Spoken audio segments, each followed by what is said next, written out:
رسول اللہ صلی اللہ علیہ وسلم نے فرمایا، مومن کی جان ایک پرندہ کی صورت میں جنت کے درختوں سے پھل کھاتی ہے حتیٰ کہ اٹھنے کے دن قیامت کو دوبارہ اپنے جسم میں چلی جائے گی۔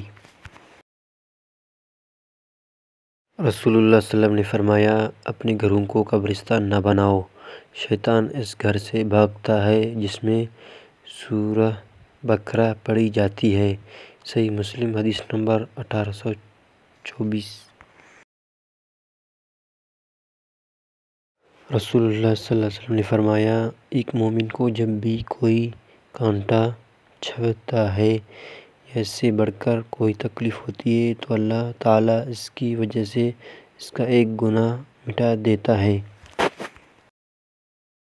رسول اللہ صلی اللہ علیہ وسلم نے فرمایا، مدینہ منورہ کے راستوں پر فرشتہ پہرا دیتے ہیں، نہ یہاں طاعون آ سکتی ہے اور نہ دجال آ سکتی ہے۔ صحیح بخاری حدیث نمبر۔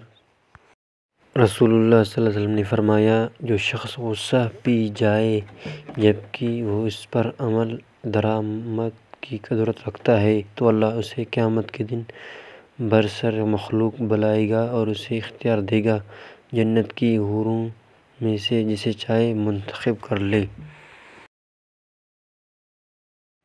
رسول اللہ صلی اللہ علیہ وسلم نے فرمایا، صدقہ گناہوں کو بجھا دیتا ہے جیسے پانی آگ کو بجھا دیتا ہے۔